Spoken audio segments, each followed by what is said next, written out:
الحمد لله رب العالمين. الحمد لله نحمده ونستعينه ونستغفره ونتوكل عليه ونعوذ بالله من شرور أنفسنا ومن سيئات أعمالنا. من يهده الله فلا مضل له ومن يضلله فلا هادي له. وأشهد أن لا إله إلا الله وحده لا شريك له وأشهد أن محمدا عبده ورسوله أرسله بالهدى ودين الحق ليظهره على الدين كله ولو كره المشركون. اللهم صل على محمد وعلى آل محمد كما صليت على إبراهيم وعلى آل إبراهيم إنك حميد مجيد. اللهم بارك على محمد وعلى آل محمد كما باركت على إبراهيم وعلى آل إبراهيم إنك حميد مجيد. أما بعد فإن خير الكلام كلام الله وخير الهدي هدي محمد صلى الله عليه وسلم وشر الأمور محدثاتها وكل محدثة بدعة وكل بدعة ضلالة وكل ضلالة في النار. أيها الناس أوصيكم وإياي أولا بتقوى الله. رب اشرح لي صدري ويسر لي أمري واحلل عقدة من لساني يفقهوا قولي. إن أريد إلا الإصلاح ما استطعت وما توفيقي إلا بالله عليه توكلت وإليه أنيب. أعوذ بالله من الشيطان الرجيم. يا أيها الذين آمنوا اتقوا الله حق تقاته ولا تموتن إلا وأنتم مسلمون. بسم الله الرحمن الرحيم. لا ينهاكم الله عن الذين لم يقاتلوكم في الدين ولم يخرجوكم من دياركم أن تبروهم وتقسطوا إليهم إن الله يحب المقسطين.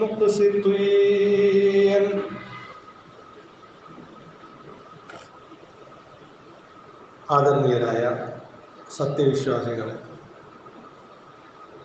നമ്മെ ഏവരെയും സൃഷ്ടിച്ച,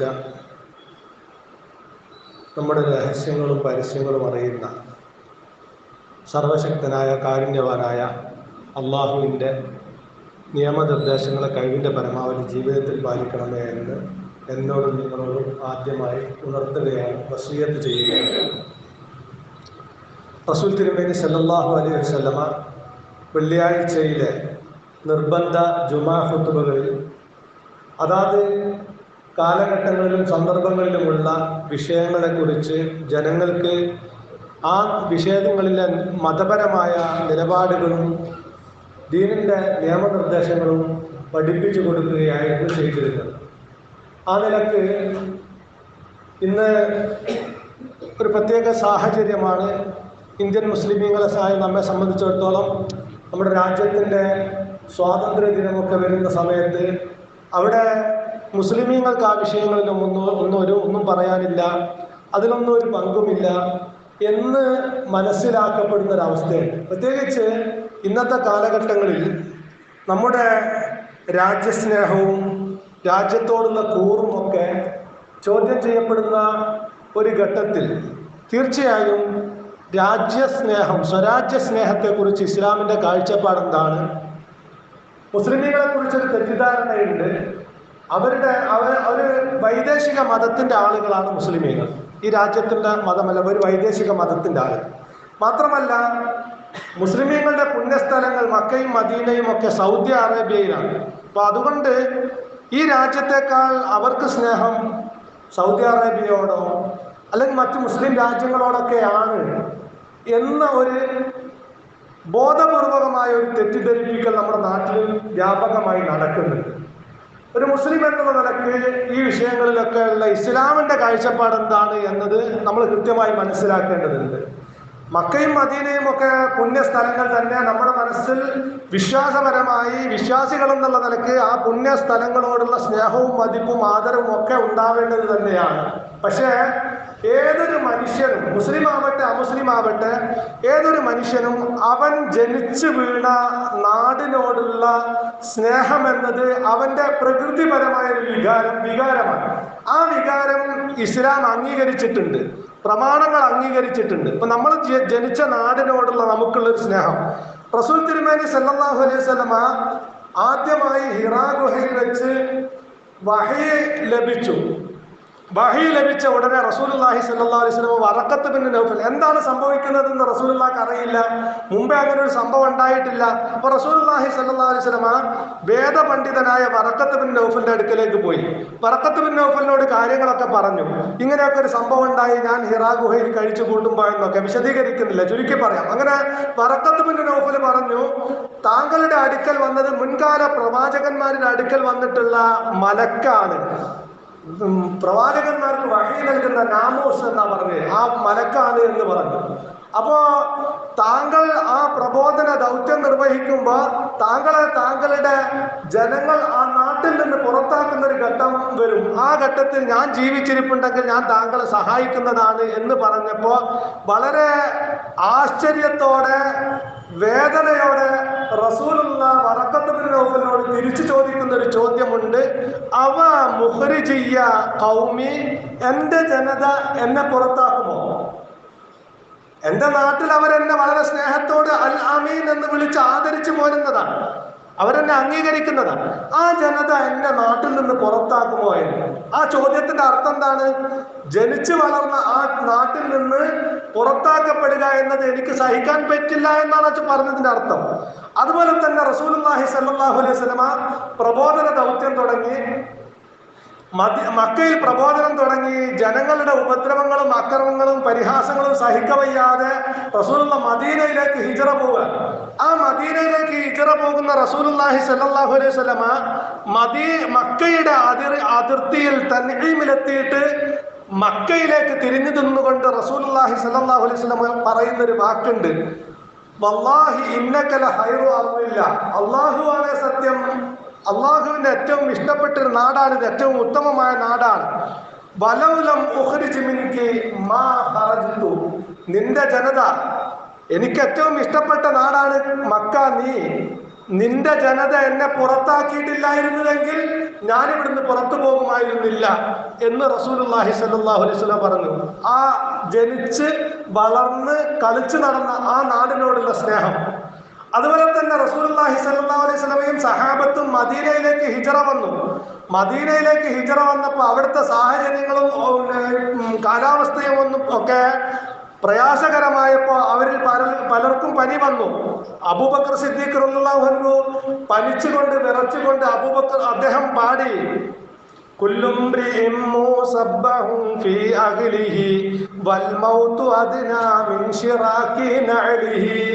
എല്ലാവരും ഇങ്ങനെ ദിവസം നേരം പുലർന്നു എന്ന് പറഞ്ഞ് ഇങ്ങനെ കൂട്ടിക്കൊണ്ടിരിക്കുന്നു. മരണം അവന്റെ ചെരുപ്പിന്റെ വാറിനേക്കാൾ അടുത്തതാണ് എന്ന് അബൂബക്കർ സിദ്ദീഖ് റളിയല്ലാഹു അൻഹു കവിത പാടുന്നത് മക്കയിൽ നിന്ന് മദീനയിലേക്ക് വന്ന് അവിടുത്തെ കാലാവസ്ഥ പറ്റാതെ പ്രയാസം സഹിച്ച് പനി ബാധിച്ചപ്പോഴാണ്. അതുപോലെ തന്നെ ബിലാൽ റളിയല്ലാഹു അൻഹു പറഞ്ഞു, നമുക്ക് ആ ഇദ്ഖിർ പുല്ലിന്റെ നാട്ടിലേക്ക് തന്നെ തിരിച്ചു പോകാം, ഇവിടെ പ്രയാസമാണ്. എന്നിട്ട് റസൂലുള്ളാഹി സ്വല്ലല്ലാഹു അലൈഹി വസല്ലമ അവസാനം റസൂൽ പ്രാർത്ഥിച്ചു, അല്ലാഹുവേ, അല്ലാഹുമ്മ ഹബ്ബിബ് ഇലൈന മദീന കമാ അഹബ്ബന മക്ക, മക്കയെ ഞങ്ങൾ ഇഷ്ടപ്പെട്ടതുപോലെ അല്ലാഹുവേ ഈ മദീനയും ഞങ്ങൾക്ക് പ്രിയപ്പെട്ടതാക്കണമേ എന്ന് റസൂലുള്ളാഹി സ്വല്ലല്ലാഹു അലൈഹി വസല്ലം പ്രാർത്ഥിച്ചു. ഇതിൽ നിന്നൊക്കെ നമുക്ക് മനസ്സിലാവുന്നത് അവനവൻ ജനിച്ചു വളർന്ന നാടിനോടുള്ള സ്നേഹം, അവനവന്റെ കുടുംബക്കാരിൽ ഒരു നാടിനോടുള്ള സ്നേഹം, ആ നാട്ടിനോടുള്ള സ്നേഹം എന്നും പ്രിയപ്പെട്ടത് തന്നെയാണ്. അപ്പൊ നമ്മള് ഈ രാജ്യത്ത് ജനിച്ചു വളർന്ന മുസ്ലിമീങ്ങൾ എന്നുള്ള നിലക്ക് മറ്റേതൊരു രാജ്യത്തെക്കാളും നമ്മൾ സ്നേഹിക്കേണ്ടതും സ്നേഹിക്കുന്നതും ഈ രാജ്യത്തെ തന്നെയാണ്. അവിടെ ചില ആളുകളുടെ താല്പര്യത്തിന് വേണ്ടി അവര് വൈദേശിക മതത്തിന്റെ ആളുകളാണ്, രാജ്യസ്നേഹമില്ലാത്തവരാണ്, സ്വന്തം രാജ്യത്തെക്കാൾ മറ്റു രാജ്യങ്ങളോട് സ്നേഹമുള്ളവരാണ് എന്നൊക്കെ പറഞ്ഞു പരത്തുമ്പോൾ അത് യാഥാർത്ഥ്യമല്ല. ഒരു മുസ്ലിമിനെ സംബന്ധിച്ചിടത്തോളം അവൻ ജനിച്ചു വളർന്ന അവന്റെ നാടിനോടാണ് അവന് സ്നേഹമുണ്ടാവുക. അത് മനുഷ്യപ്രകൃതിയായിട്ട് ഇസ്ലാം അംഗീകരിക്കുന്നതാണ് എന്ന് നമുക്ക് പ്രമാണങ്ങളിൽ നിന്ന് മനസ്സിലാകും. അതുപോലെ തന്നെ മുൻകാലഘട്ടങ്ങളിലെ പൗരാണിക കാലഘട്ടങ്ങളിലെ നാട് കടത്തുക എന്നത് പല കുറ്റങ്ങൾക്കുള്ള ഒരു ശിക്ഷയായിട്ട് നടപ്പിലാക്കപ്പെട്ടതാണ്. അപ്പൊ നമുക്കറിയാം, ഇവിടെ ബ്രിട്ടീഷുകാർ ഭരിച്ചിരുന്ന സമയത്ത് പലരെയും അന്തമാനിലേക്കും മറ്റും നാട് കടത്തിയിട്ടുണ്ട്. അപ്പൊ ഈ നാട് കടത്തുക എന്ന് പറഞ്ഞാൽ എന്താ? അവനവന്റെ നാട്ടിൽ നിന്ന് അവനെ ഒരു ശിക്ഷയായിക്കൊണ്ട് മറ്റൊരു നാട്ടിലേക്ക് പറഞ്ഞയക്കുക. അപ്പൊ അത് ഖുർആൻ തന്നെ സൂറത്ത് തൗബയിലെ 33-ാമത്തെ ആയത്തിൽ നാട്ടിൽ കുഴപ്പങ്ങൾ ഉണ്ടാക്കുന്ന ആളുകൾ അവർ നാട്ടിൽ നിന്ന് പുറത്താക്കപ്പെടണം എന്ന് പറയുന്നത് കാണാം. അപ്പോ അവനവന്റെ ജനിച്ചു വളർന്ന് ജീവിക്കുന്ന നാട്ടിൽ നിന്ന്, കുടുംബക്കാരുടെയിൽ നിന്ന് മറ്റൊരു നാട്ടിലേക്ക് പുറത്താക്കുന്ന ഒരു ശിക്ഷയായിട്ടാണ് ഇക്കാലഘട്ടം വരെ നടപ്പിലാക്കി പോകുന്നത്. അപ്പം സ്വന്തം നാടിനോടുള്ള സ്നേഹം ഖുർആൻ അംഗീകരിച്ചതാണ്, ഹദീസുകൾ അംഗീകരിച്ചതാണ്, പ്രവാചക തിരുമേനി സല്ലല്ലാഹു അലൈഹി വസല്ലം അംഗീകരിച്ചതാണ്. നമ്മുടെ നാടിന്റെ പ്രശ്നങ്ങളിൽ നാടിനൊപ്പമാണ് നിൽക്കേണ്ടത്. ഈ രാജ്യത്തെയാണ് നമ്മൾ സ്നേഹിക്കേണ്ടത്. ഈ രാജ്യത്തിന്റെ നിയമങ്ങളെ, അള്ളാഹുവിന്റെയും പ്രവാചക തിരുമേനിയുടെയും നിയമങ്ങൾക്ക് എതിരാവാത്ത എല്ലാ കാര്യങ്ങൾക്കും ഈ നാട്ടിലെ നിയമങ്ങൾ അനുസരിച്ച് കൊണ്ട് തന്നെ നമുക്ക് ജീവിക്കാം. അപ്പൊ അള്ളാഹുവിന്റെയും പ്രവാചകന്റെയും കൽപ്പനകൾ എന്ന് പറഞ്ഞാൽ അവിടെ ഇബാദത്ത് നമ്മൾ 5 നേരത്തെ ഇബാദത്ത്, മറ്റൊരാൾക്കും ഒരു ഉപദ്രവവും ഇല്ല. അതുകൊണ്ട് നമ്മൾ നിസ്കരിക്കുന്നത്, നമ്മൾ അള്ളാഹു ഏകനാണെന്ന് വിശ്വസിക്കുന്നത് കൊണ്ട് മറ്റൊരാൾക്ക് ഒരു ഉപദ്രവമല്ല. നമ്മൾ 5 നേരം നമസ്കരിക്കുന്നു എന്നതുകൊണ്ട് മറ്റൊരാൾക്ക് അതുകൊണ്ട് ഒരു ഉപദ്രവമല്ല. മറ്റൊരാൾക്കും ഒരു ഉപദ്രവവും വരുത്താത്തതാണ് നമ്മുടെ ഇബാദത്തുകൾ. അതിന് പുറമെയുള്ള മത നിയമങ്ങൾ മതമുള്ളവനും മതമില്ലാത്തവർക്കും എല്ലാവർക്കും അംഗീകരിക്കാവുന്നതാണ്. ഇപ്പൊ മദ്യം കഴിക്കാൻ പാടില്ല, ഇവിടെ കഴിച്ചാലേ ഇന്ത്യക്കാരനാവുന്നത് നിയമം ഇവിടുത്തെ ഭരണഘടനയിലില്ലല്ലോ. അതുപോലെ തന്നെ ഹറാമുകൾ വ്യഭിചരിക്കാൻ പാടില്ല, വ്യഭിചരിച്ചാലേ ഇന്ത്യക്കാരനാവുന്ന ഒരു നിയമം ഇവിടെ അല്ലല്ലോ. അതുപോലെ തന്നെ മാതാപിതാക്കളെ ബഹുമാനിക്കണം, മുതിർന്നവരെ ആദരിക്കണം, കുട്ടികളോട് കരുണ കാണിക്കണം, അയൽക്കാരനെ സ്നേഹിക്കുകയും അവനെ പരിഗണിക്കുകയും ചെയ്യണം. ഇതൊക്കെ മതമുള്ളവരും മതമില്ലാത്തവരും എല്ലാവർക്കും അംഗീകരിക്കാവുന്ന നിയമങ്ങളാണ്. ഈ എല്ലാവർക്കും അംഗീകരിക്കാവുന്ന നിയമങ്ങളാണ് നന്മയായിട്ട് ഇസ്ലാം പഠിപ്പിച്ചിട്ടുള്ളത്. ആ നന്മകൾ അനുസരിച്ച് നമ്മൾ ജീവിക്കുക. ഒരാൾക്കും ഒരു ഉപദ്രവം വരില്ല. ഭരണഘടനയെ ഒരിക്കലും ധിക്കരിക്കാൻ തന്നെ പൂർണ്ണ മുസ്ലിമായി ഈ രാജ്യത്ത് നമുക്ക് ജീവിക്കാൻ സാധിക്കും. അതുകൊണ്ടാണ് ഞാൻ പറഞ്ഞത്, അള്ളാഹുവിന്റെയും റസൂലിന്റെയും കൽപ്പനയ്ക്ക് എതിരാവാതെ തന്നെ പൂർണ്ണ മുസ്ലിമായിട്ട് ഈ നാട്ടിൽ ജീവിക്കാവുന്ന എല്ലാ സ്വാതന്ത്ര്യവും ഈ നാട്ടിലുണ്ട്. ഒരുപക്ഷെ മറ്റ് രാജ്യങ്ങളെക്കാൾ കൂടുതലുണ്ട്. മറ്റ് പല മുസ്ലിം പേരുകൾ അറിയപ്പെടുന്ന രാജ്യങ്ങളെക്കാൾ കൂടുതൽ നമ്മൾ ജീവിക്കുന്ന ഈ നാട്ടിൽ ഇസ്ലാം എന്താണെന്ന് പറയാനും ഇസ്ലാം അനുസരിച്ച് ജീവിക്കാനുള്ള സ്വാതന്ത്ര്യമുണ്ട്. അതുകൊണ്ട് തന്നെ ഒരിക്കലും ഈ നാടിനെ വെറുക്കേണ്ടുന്ന ഒരവസ്ഥ നമ്മൾക്ക് ഇപ്പൊ ഇല്ല. ഭാവി അള്ളാഹുവിന്റെ അടുക്കൽ അള്ളാഹു മാത്രം രക്ഷിക്കുമാറാവട്ടെ. അപ്പോ ഇപ്പോഴത്തെ സാഹചര്യത്തിൽ ഈ നാട്ടിൽ നിന്ന് വിട്ടുപോകേണ്ടുന്നവരാണെന്നോ, ഈ നാട്ടിൽ നിന്ന് ഹിജറ പോയാലേ യഥാർത്ഥ മുസ്ലിമായി ജീവിക്കാൻ പറ്റുമോ എന്നോ ഒന്നും ചിന്തിക്കേണ്ടുന്ന ഒരവസ്ഥയും ഒരു മുസ്ലിമിനെ സംബന്ധിച്ചിടത്തോളം ഇല്ല. അപ്പൊ ഇസ്ലാമിന്റെ വിശ്വാസ ആചാര അനുഷ്ഠാനങ്ങൾ വെച്ച് പുലർത്തിക്കൊണ്ട് ഈ പറഞ്ഞ നിയമങ്ങളും നിർദ്ദേശങ്ങളും ഒക്കെ പാലിച്ചുകൊണ്ട് ഈ നാട്ടിന്റെ നിയമങ്ങൾ അംഗീകരിച്ചുകൊണ്ട് കൃത്യമായി ജീവിക്കാവുന്ന എല്ലാ സാഹചര്യങ്ങളും നമ്മുടെ നാട്ടിലുണ്ട്. അതുകൊണ്ട് തന്നെ ഖുർആൻ പറഞ്ഞു, തആവനു അലൽ ബിർരി വത്തഖ്വ വലാ തആവനു അലൽ ഇസ്മി വൽ ഉദ്വാൻ. നിങ്ങൾ പുണ്യത്തിലും സൂക്ഷ്മതയിലും പരസ്പരം സഹകരിക്കുക. വലാ തആവനു അലൽ ഇസ്മി വൽ ഉദ്വാൻ. ശത്രുതയിലും അതുപോലെ തന്നെ പാപങ്ങളിലും പരസ്പരം സഹകരിക്കരുത്. പാപം എന്ന് പറയുന്ന കാര്യവും കുറ്റകൃത്യം എന്ന് പറയുന്ന കാര്യവും ഭരണഘടന പറയുന്നതും ഇസ്ലാം പറയുന്നതും ഒക്കെ ഒന്ന് തന്നെയാണ്. ഇപ്പൊ ഖുർആന് നിങ്ങളോട് നിങ്ങളൊരു ജനത മറ്റൊരു ജനതയെ പരിഹസിക്കരുതെന്ന് പറഞ്ഞു. ഒരു ജനത മറ്റൊരു ജനതയെ ആക്രമിക്കരുതെന്ന് ഖുർആൻ പറഞ്ഞു. അതുപോലെ തന്നെ വഞ്ചന കാണിക്കുന്നവൻ, ചതി കാണിക്കുന്നവൻ മുസ്ലിം അല്ല എന്ന് പറഞ്ഞു. അതൊക്കെ തന്നെയല്ലേ ഭരണഘടനയിലുള്ളത്? മാത്രല്ല ഖുർആനിൽ പറയുമ്പോൾ നിങ്ങൾ മറ്റൊരാളെ ആക്രമിക്കാൻ പാടില്ല, മറ്റൊരാളുടെ രക്തം ചിന്താൻ പാടില്ല, മറ്റൊരാളുടെ അഭിമാനം നഷ്ടപ്പെടുത്താൻ പാടില്ല, മറ്റൊരാളോട് വഞ്ചന കാണിക്കാൻ പാടില്ല, മറ്റുള്ളവനെ പരിഹസിക്കാൻ പാടില്ല. ഇതൊക്കെ പാടില്ല എന്ന് ഖുർആൻ പറയുമ്പോൾ നിങ്ങൾക്ക് മറ്റ് മതസ്ഥരാണെങ്കിൽ കുഴപ്പമില്ല. അങ്ങനെ ഉണ്ടോ? ഖുർആനിൽ അങ്ങനെ എവിടെയെങ്കിലും ഉണ്ടോ? മറ്റ് മതസ്ഥരാണെങ്കിൽ അവനെ ആക്രമിക്കാം, മറ്റ് മതസ്ഥനാണെങ്കിൽ അവനെ പരിഹസിക്കാം. ഇല്ല, എവിടെയും ഇല്ല. മനുഷ്യരാണെങ്കിൽ പാടില്ല. എല്ലാവരെയും മനുഷ്യരെ പോലെ കാണണം. റബ്ബിന്റെ സൃഷ്ടികൾ, ഒരു മാതാവിന്റെയും ഒരു പിതാവിന്റെയും മക്കൾ എന്നുള്ള നിലക്ക് യാ അയ്യുഹന്നാസ്, അല്ലയോ ജനങ്ങളെ, ഇന്നാ ഖലഖനാകും മിൻ ദകരിൻ വ ഉൻസ, ഒരു ആണിൽ നിന്നും ഒരു പെണ്ണിൽ നിന്നുമാകുന്നു നിങ്ങളെ നാം സൃഷ്ടിച്ചത്. വജഅൽനാകും ശുഉബൻ വ ഖബായില, നിങ്ങളെ വ്യത്യസ്ത വിഭാഗങ്ങളും ഗോത്രങ്ങളുമാക്കിയത് ലിതആറഫു, പരസ്പരം തിരിച്ചറിയാൻ വേണ്ടിയാണ്. ഇന്ന അക്രമക്കും ഇൻദല്ലാഹി അത്ഖാകും, നിങ്ങളിൽ ഏറ്റവും കൂടുതൽ റബ്ബിനെ സൂക്ഷിച്ച് ജീവിക്കുന്ന, ധർമ്മബോധത്തോടു കൂടി ജീവിക്കുന്ന ആളുകളാണ് അള്ളാഹുവിന്റെ അടുക്കൽ ഏറ്റവും ആദരണീയർ. അങ്ങനെ ജീവിക്കുമ്പോൾ എവിടെയാണ് മറ്റു മതസ്ഥനോ പരിഹസിക്കുകയും മറ്റു മതസ്ഥനെ ആക്രമിക്കുകയും അത് അനുവാദം കിട്ടുന്നത്? ഏത് ജാതി മതത്തിൽപ്പെട്ട ആളുകളായിരുന്നാലും ഒരു മാതാവിന്റെയും ഒരു പിതാവിന്റെയും മക്കളെ പോലെ സഹോദരങ്ങളായിക്കൊണ്ട് എല്ലാ മനുഷ്യരെയും കാണണമെന്നും ഒരാളെയും ആക്രമിക്കാൻ പാടില്ല, ഒരാളെയും രക്തം ചിന്താൻ പാടില്ല, ഒരാളെയും പരിഹസിക്കാൻ പാടില്ല. ഇതാണ് മതത്തിന്റെ നിലപാട്. അപ്പം മതമനുസരിച്ച്, ദീനനുസരിച്ച് ഈ നാട്ടിൽ ജീവിക്കുന്നതിന് യാതൊരു പ്രയാസവും ഇന്നത്തെ സാഹചര്യത്തിലില്ല. അതുകൊണ്ട് തന്നെ ഒരിക്കലും മുസ്ലിമീങ്ങളുടെ ദേശക്കൂറിനെ കുറിച്ച് മറ്റുള്ളവർ സംശയിക്കേണ്ടതില്ല. നമുക്ക് പുണ്യസ്ഥലങ്ങളുണ്ട്, അത് വിശ്വാസപരമായി നമ്മുടെ കുറെ ആരാധനകളുമായി ബന്ധപ്പെട്ട് നമ്മൾ ആദരിക്കുന്ന പ്രദേശമാണ്.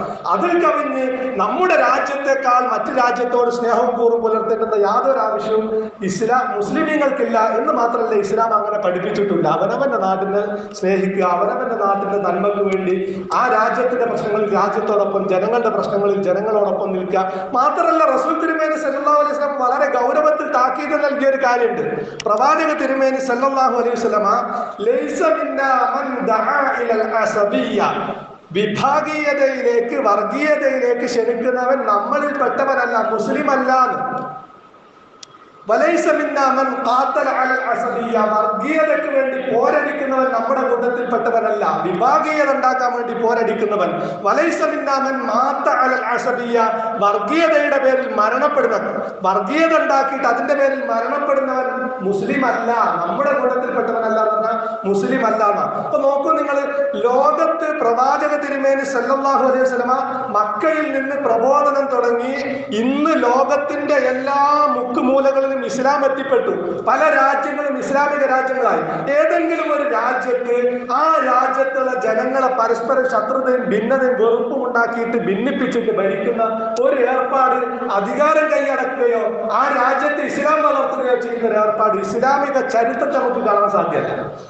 പരസ്പരം വെറുപ്പും ശത്രുതയും വിഭാഗീയതയും ഉണ്ടാക്കി മുതലെടുപ്പ് നടത്തി ഭിന്നിപ്പിച്ച് ഭരിക്കുകയും അധികാരത്തിലേക്ക് കുറുക്ക് വഴി അന്വേഷിക്കുകയും ചെയ്യുന്ന ഒരു രീതി ഇസ്ലാമിക ചരിത്രത്തിൽ നമുക്ക് കാണാൻ സാധ്യമല്ല. അപ്പൊ അത് ചെയ്യാൻ പാടില്ല. അതാ അള്ളാന്റെ റസൂൽ പറഞ്ഞത്, നിങ്ങളൊരു വിഭാഗം.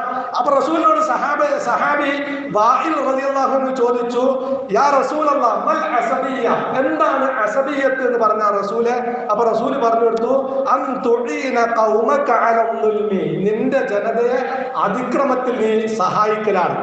എന്റെ ആള്, എന്റെ കൂട്ടത്തിൽപ്പെട്ട ആള് എന്ത് തെറ്റ് ചെയ്താലും അതൊക്കെ ശരി, എന്ത് അനീതി ചെയ്താലും അത് ശരി. അതല്ല, അനീതി ആര് ചെയ്താലും അനീതി, തെറ്റ് ആര് ചെയ്താലും തെറ്റ്, അത് മുസ്ലിം ചെയ്താലും മറ്റേത് മതസ്ഥൻ ചെയ്താലും തെറ്റ്. നീതി. അപ്പൊ ഇതാണ് റസൂലുള്ളാഹി പറഞ്ഞത്, നീതിയോടൊപ്പം നിൽക്കണം. നമുക്ക് വളരെ കൃത്യമായി സൂറത്തുൻ നിസായില് ഒരു ഉദാഹരണം കാണാൻ സാധിക്കും. സൂറത്തുൻ നിസായിലെ 105 മുതൽ 112 വരെയുള്ള 7 ആയത്തുകള് അള്ളാഹു അവതരിപ്പിക്കുന്നത് ഒരു ജൂതന്റെ നിരപരാധിത്വം തെളിയിക്കാൻ വേണ്ടിയാണ്. നമ്മൾ മനസ്സിലാക്കണം, എല്ലാവരും അള്ളാന്റെ സൃഷ്ടികൾ എന്നുള്ളതൊക്കെ അള്ളാഹ് കാണുന്നത്. ഒരു ജൂതനായ ഒരു മനുഷ്യൻ, ഒരു മുസ്ലിമായ ഒരു മനുഷ്യൻ ഒരു പടയങ്കി മോഷ്ടിച്ചു.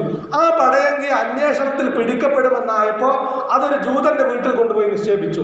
എന്നിട്ട് ഖുർആൻ അതിനെ ആക്ഷേപിച്ചുകൊണ്ട് പറഞ്ഞു, നിങ്ങൾ രാത്രി ഗൂഢാലോചന നടത്തിയപ്പോ നിങ്ങൾക്ക് മേൽനോട്ടക്കാരനായി റബ്ബുണ്ടായിരുന്നു. റബ്ബിന്റെ മുമ്പിൽ നിന്ന്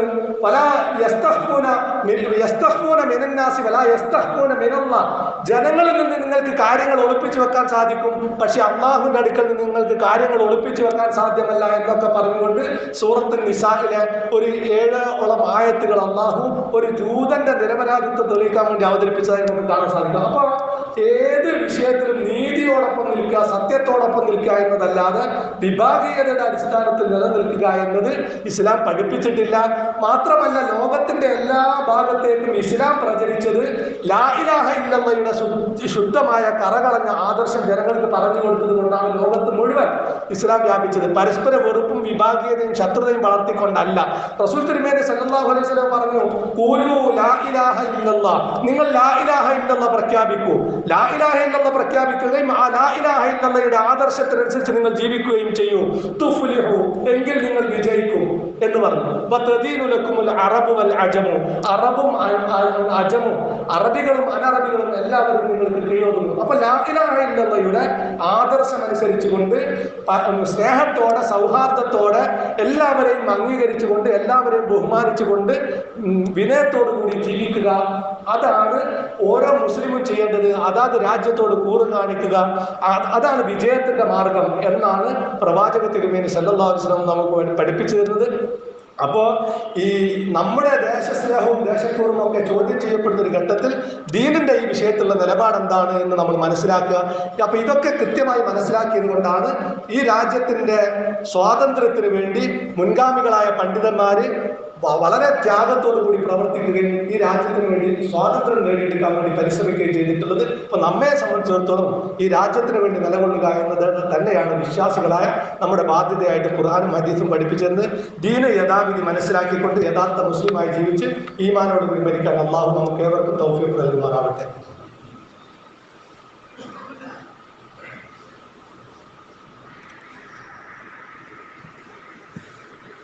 അൽഹംദുലില്ലാഹ് വസല്ലല്ലാഹു അലാ നബിയ്യിനാ മുഹമ്മദിൻ വഅലാ ആലിഹി വസഹ്ബിഹി വഅലാ ജമീഇൽ അംബിയാഇ വൽ മുർസലീൻ വത്താബിഈന ലഹും ബിഇഹ്സാനിൻ ഇലാ യൗമിദ്ദീൻ. ഇത്തഖുല്ലാഹ യാ ഇബാദല്ലാഹ്. ആദരണീയരായ വിശ്വാസികളെ, ഒരിക്കൽ കൂടി അള്ളാഹുവിന്റെ നിയമനിർദ്ദേശങ്ങളെ ജീവിതത്തിൽ പാലിക്കണമേ എന്ന് സ്വയം ബാധ്യതയുള്ളതോടൊപ്പം നിങ്ങളോട് ഉണർത്തുകയാണ്. നമ്മൾ മുഹറം മാസത്തിലേക്ക് എത്തിപ്പെട്ടിരിക്കുകയാണ്.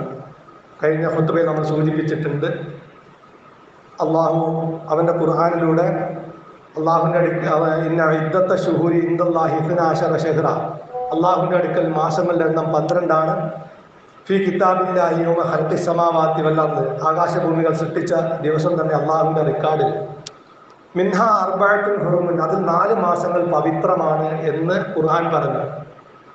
ആ 4 മാസങ്ങൾ ഏതൊക്കെയാണെന്ന് റസൂൽ തിരുമേനി സല്ലല്ലാഹു അലൈഹി വസല്ലം നമുക്ക് പഠിപ്പിച്ചു തന്നു. മിൻഹാ അർബഅത്തുൻ ഹുറുമുൻ എന്ന് പറഞ്ഞത് സലാസത്തുൻ മുത്തവാലിയാത്തുൻ, 3 തുടർച്ചയായ മാസങ്ങൾ, അഥവാ ദുൽ ഖഅദ, ദുൽ ഹിജ്ജ വൽ മുഹറം, 3 തുടർച്ചയായ മാസങ്ങൾ പവിത്രമായ മാസങ്ങളാണ്. അതിൽ യുദ്ധം നടത്താൻ പാടില്ല, അതുപോലെ തന്നെ സൽക്കർമ്മങ്ങളൊക്കെ വർദ്ധിപ്പിക്കേണ്ടുന്ന മാസങ്ങളാണ്. അപ്പം ദുൽ ഖഅദ, ദുൽ ഹിജ്ജ, മുഹറം, ഈ 3 മാസം. പിന്നെ റജബ് മുളർ, ഒന്ന് വേറിട്ടുന്നുകൊണ്ട് ബൈന ജുമാദ വ ഷഅബാൻ, ജുമാദക്കും ലുഹ്റക്കും ഷഅബാനും ഇടയിലുള്ള റജബ് മാസവും, ഇങ്ങനെ 4 മാസങ്ങൾ, ദുൽഖഅദ, ദുൽഹിജ്ജ, മുഹറം, 3 തുടർച്ചയായ മാസങ്ങളും അതുപോലെ തന്നെ റജബ് മാസവും. ഈ 4 മാസങ്ങളാണ് ഖുർആൻ പവിത്രമായ മാസങ്ങൾ എന്ന് പറഞ്ഞത് എന്ന് പ്രവാചകൻ തിരുമേനി സല്ലല്ലാഹു അലൈഹി വസല്ലം പറഞ്ഞു. അതിൽ തന്നെ മുഹറം മാസത്തിന് എന്തുകൊണ്ട് ആദരിക്കപ്പെട്ടു, ആ മാസത്തിന്റെ പ്രത്യേകത എന്താണ് എന്നൊക്കെ റസൂൽ തിരുമേനി സല്ലല്ലാഹു അലൈഹി വസല്ലം നമുക്ക് വിശദീകരിച്ചു തരുന്നു. മുഹറം മാസത്തിൽ റമളാനിന്റെ പ്രത്യേകത, റമളാനിൽ ഖുർആൻ അവതരിച്ചു എന്നുള്ളതാണ്. അതുപോലെ തന്നെ മുഹറം മാസത്തിൽ ആ മൂസാ നബി അലൈഹിസ്സലാമിനെ ശത്രുക്കളിൽ നിന്ന് രക്ഷപ്പെടുത്തപ്പെട്ടു എന്നതാണ് എന്ന് റസൂൽ തിരുമേനി നമുക്ക് പറഞ്ഞുതരാം. റസൂലുള്ള മക്കയിലായിരുന്ന കാലഘട്ടത്തിലും ഖുറൈശികൾ മുഹറം 10 അന്ന് നോമ്പെടുക്കാറുണ്ടായിരുന്നു. ആയിഷാ ബീവി പറയാണ്, കാനത്ത് ഖുറൈശു തസൂമു ആശൂറ, മുഹറം 10 അന്ന് ഖുറൈശികൾ നോമ്പെടുക്കാറുണ്ടായിരുന്നു. ഫകാന റസൂലുള്ളാഹി യസൂമുഹു, റസൂൽ തിരുമേനിയും അത് അനുഷ്ഠിക്കാറുണ്ടായിരുന്നു. ഫലമ്മ ഹാജറ ഇലൽ മദീന സ്വാമഹു, മദീനയിലേക്ക് എത്തിയപ്പോഴും റസൂലുള്ളാഹി നോമ്പ് അനുഷ്ഠിച്ചിരുന്നു. വഅമറ ബിസിയാമിഹി, നോമ്പ് അനുഷ്ഠിക്കാൻ കൽപ്പിച്ചിരുന്നു. ഫലമ്മ ഫുരിള ഷഹ്റു റമളാൻ, റമളാൻ നോമ്പ് നിർബന്ധമാക്കപ്പെട്ടപ്പോൾ ഖാല റസൂൽ പറഞ്ഞു, മൻ ഷാഅ സ്വാമഹു വമൻ ഷാഅ തറക്കഹു, ഉദ്ദേശിക്കുന്ന ആളുകൾക്ക് അത് നോക്കാം, അനുഷ്ഠിക്കാം, അല്ലാത്ത ആളുകൾക്ക് അത് ഒഴിവാക്കാം. അത് സുന്നത്തായിട്ട് നമുക്ക് ഐച്ഛികമായി ചെയ്യാവുന്ന ഒരു കർമ്മമായിട്ട് നിശ്ചയിച്ചു. അപ്പൊ മുഹറം 9-നും 10-നും അത് തന്നെ പ്രവാചക തിരുമേനി സല്ലല്ലാഹു അലൈഹി വസല്ലം പറഞ്ഞു, ഹാദൽ യൗം നജ്ജല്ലാഹു ബനി ഇസ്രാഈല മിൻ അദുബിഹിം, ബനു ഇസ്രായേലിനെ അവരുടെ ശത്രുക്കളിൽ നിന്ന് അള്ളാഹു രക്ഷപ്പെടുത്തിയ ദിവസമാണത്, ആശൂറ ദിവസം. മൂസാ നബി അലൈഹി ഇസ്ലാം ആ ദിവസത്തിൽ നോമ്പനുഷ്ഠിച്ചിട്ടുണ്ട്. മൂസ മിൻകും, ആ ജൂതന്മാർ ആ ദിവസം നോമ്പനുഷ്ഠിക്കുന്നതിനെ കുറിച്ച് റസൂൽ പറഞ്ഞു, ഞാൻ നിങ്ങളെക്കാൾ മൂസാ നബി അലൈഹി ഇസ്ലാമിനോട് കടപ്പെട്ടവനാണ്.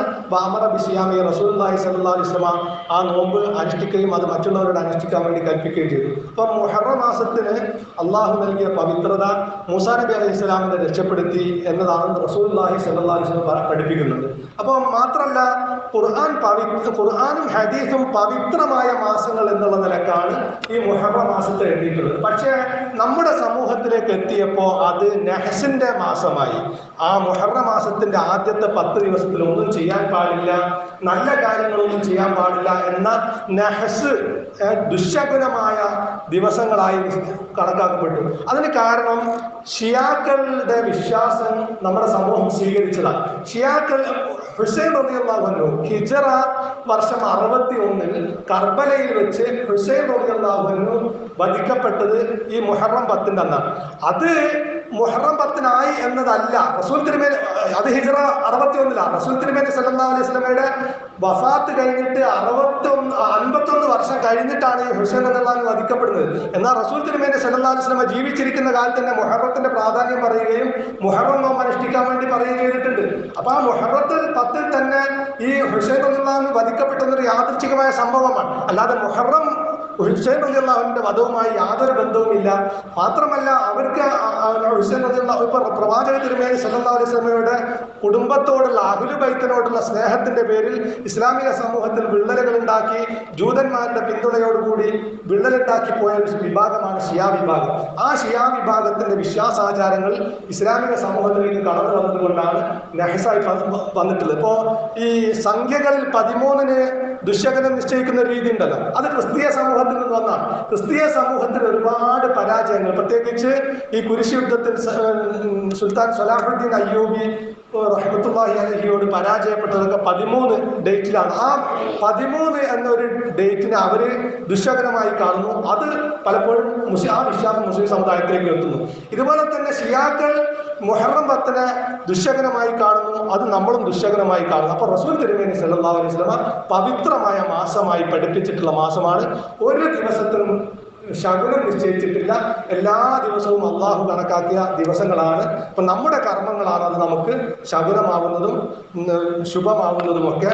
അപ്പൊ അതുകൊണ്ട് ദീനിലില്ലാത്ത വിശ്വാസ ആചാരങ്ങൾ, ഈ ഷിയാ വിശ്വാസങ്ങളൊക്കെ നമ്മുടെ സമൂഹത്തിലേക്ക് കടത്തിക്കൂട്ടുകയും അതുപോലെ തന്നെ മുസ്ലിമീങ്ങൾക്കിടയിൽ ഭിന്നത ഉണ്ടാക്കിക്കൊണ്ട് മുതലെടുക്കുകയും ചെയ്യാനുള്ള ശ്രമങ്ങളൊക്കെ വളരെ വ്യാപകമായി നമ്മുടെ നാട്ടിൽ ഇന്ന് നടന്നുകൊണ്ടിരിക്കുന്നുണ്ട്. കേരളത്തിലും ഇന്ത്യ രാജ്യത്തൊക്കെ അതൊക്കെ നമ്മൾ തിരിച്ചറിയേണ്ടതുണ്ട്. അപ്പോൾ ദീനിനെ യഥാവിധി മനസ്സിലാക്കുകയും അത് മറ്റുള്ളവർക്ക് എത്തിച്ചു കൊടുക്കുകയും ചെയ്യുക. സർവശക്തനായ നാഥൻ യഥാർത്ഥ മുസ്ലിമായി ജീവിച്ച് ഈമാനോടുകൂടി മരിക്കാൻ നമുക്ക് ഏവർക്കും തൗഫീഖ് നൽകുമാറാവട്ടെ. മുഹറം 9, 10 മിക്കവാറും അടുത്ത ബുധനാഴ്ചയും വ്യാഴാഴ്ചയുമാണ്. കഴിയുന്ന ആളുകളൊക്കെ ആ ദിവസം സുന്നത്ത് നോമ്പ് അനുഷ്ഠിക്കാൻ ശ്രമിക്കുക. അള്ളാഹു ദീനിന്റെ നിയമനിർദ്ദേശങ്ങൾ അനുസരിച്ച് ജീവിക്കുന്ന യഥാർത്ഥ മുസ്ലിങ്ങളിൽ, വിശ്വാസികളിൽ, വിജയികളിൽ നമ്മെ ഏവരെയും ഉൾപ്പെടുത്തുമാറാവട്ടെ. അള്ളാഹുവെ, ഞങ്ങളുടെ ഓരോരുത്തരുടെയും കഴിഞ്ഞ കാല ജീവിതത്തിൽ സംഭവിച്ചു പോയിട്ടുള്ള ചെറുതും വലുതുമായ എല്ലാ തെറ്റുകുറ്റങ്ങളും ഞങ്ങൾക്ക് പുറത്തു തരുന്ന റഹ്മാനെ. അള്ളാഹു മരിക്കുന്ന സമയത്ത് ഈമാനോടും തൗബയോടും കൂടി ഞങ്ങളെ മരിപ്പിക്കണ തമ്പുരാനെ. ലാ ഇലാഹ ഇല്ലല്ലാഹ് എന്ന് കലിമത്ത് തൗഹീദ് അംഗീകരിച്ച് മരിക്കുന്ന വിശ്വാസികളിൽ, വിജയികളിൽ ഞങ്ങൾ ഓരോരുത്തരും ഉൾപ്പെടുത്തുന്ന റഹ്മാനെ. പടച്ചവനെ, ഞങ്ങളുടെ മാതാപിതാക്കൾക്ക് നീ പുറത്തു കൊടുക്കുന്ന റബ്ബേ, അവരുടെ എല്ലാ പാപങ്ങളും നീ പുറത്തു കൊടുക്കുക റബ്ബേ. പടച്ചവനെ, ഞങ്ങളുടെ മാതാപിതാക്കൾ, ഇണകൾ, സന്താനങ്ങൾ, കുടുംബാംഗങ്ങൾ എല്ലാവരെയും നീ യഥാർത്ഥ മുസ്ലിമായി ജീവിപ്പിക്കുകയും ഈമാനോടുകൂടി മരിപ്പിക്കുകയും നിന്റെ ജന്നാത്തുൽ ഫിർദൗസിൽ ഞങ്ങൾ ഏവരെയും നീ പ്രവേശിപ്പിക്കുകയും ചെയ്യണം റബ്ബേ. പടച്ചവനെ, ഞങ്ങളുടെ കൂട്ടത്തിൽ രോഗം കൊണ്ട് പ്രയാസപ്പെടുന്ന ആളുകളുടെ രോഗത്തിന് നീ ശിഫ നൽകണ തമ്പുരാനെ. അള്ളാഹുവെ, സാമ്പത്തികവും ജോലി സംബന്ധവുമായ പരീക്ഷണങ്ങൾ നേരിടുന്ന ആളുകളുടെ പരീക്ഷണത്തെ നീക്കിക്കൊടുക്കണ തമ്പുരാനെ.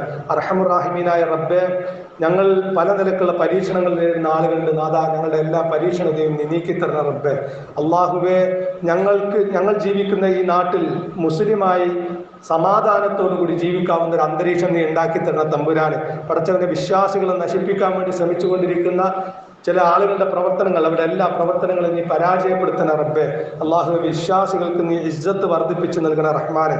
അല്ലാഹുമ്മ ഗഫിർ ലിൽ മുഅ്മിനീന വൽ മുഅ്മിനാത്ത് വൽ മുസ്ലിമീന വൽ മുസ്ലിമാത്ത് വൽ അഹ്യാഇ മിൻഹും വൽ അംവാത്ത് ഇന്നക മുജീബുദ് ദഅവാതി വയാ ഖാദിയൽ ഹജാത്ത്. അല്ലാഹുമ്മ അജ്ർനാ മിനൻ നാർ, അല്ലാഹുമ്മ അജ്ർനാ മിനൻ നാർ, അല്ലാഹുമ്മ അജ്ർനാ മിനൻ നാർ. റബ്ബന ഇസ്രിഫ് അന്നാ അദാബ ജഹന്നമ ഇന്ന അദാബഹാ കാന ഗറാമ ഇന്നഹാ സാഅത്ത് മുസ്തഖറൻ വമുഖാമ.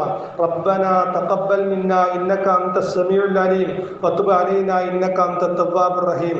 റബ്ബനാ ആതിനാ ഫിദ് ദുനിയ ഹസന വഫിൽ ആഖിറതി ഹസനത വഖിനാ അദാബൻ നാർ. വസല്ലല്ലാഹു അലാ നബിയ്യിനാ മുഹമ്മദിൻ വഅലാ ആലിഹി വസഹ്ബിഹി വസല്ലം.